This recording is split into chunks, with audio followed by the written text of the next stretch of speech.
আসসালামু আলাইকুম again welcome back to my channel with a new recipe and আজকের রেসিপিটা হচ্ছে মিষ্টি পোলাও, যেটা কিন্তু আজকে আমি তৈরি করিনি, তৈরি করেছে কে আমার মা। তো চলুন দেখে নেওয়া যাক মা আজকে কীভাবে পোলাওটা মেক করছে। তো যেটা অফ ক্যামেরার মধ্যে আমি অলরেডি দিয়ে দিয়েছিল হাঁড়িতে সাদা তেল, ঘি, গোটা গরম মশলার মধ্যে এলাচ, দারচিনি, লবঙ্গ এবং তেজপাতা। তো গরম মশলাগুলো একটু সটে করে নেওয়ার পরে ভিজিয়ে রাখা চালগুলো এখন এর মধ্যে দিয়ে দেওয়া হয়েছে। চালগুলোকে এখন এই গরম মশলাগুলোর সঙ্গে এবং তেল আর ঘিয়ের সঙ্গে হালকা করে একটু ভেজে নেওয়া হবে। দেন এর মধ্যে অ্যাড করা হচ্ছে যেটা মেন আজকে রান্নার জন্য, সেটা হচ্ছে নারকেলের দুধটা এখানে আগে থেকে জাল দিয়ে নেওয়া হয়েছিল, এখন এটার মধ্যে দিয়ে দেওয়া হয়েছে।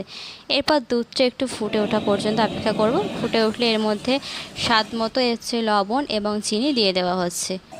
আম্মু এই দুধটা দেওয়ার পর কিছুটা পরিমাণ জলও অ্যাড করেছিল, সেটা আমি ক্যামেরা অন করতে ভুলে গেছিলাম, তো সেটা এখন বলে দিলাম। অ্যান্ড এরপরে ভাতটা হয়ে আসা পর্যন্ত অপেক্ষা করবো ঢাকা দিয়ে রেখে।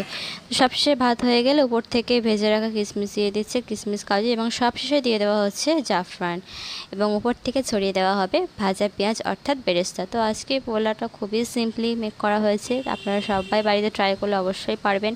তো রেসিপিটি ভালো লাগলে please do like, comment, share and আমার চ্যানেলকে সাবস্ক্রাইব করে বেল বাটন অন করে রাখবেন, যাতে সমস্ত ভিডিও নোটিফিকেশন সর্বপ্রথমে আপনি পেয়ে যান। Thank you.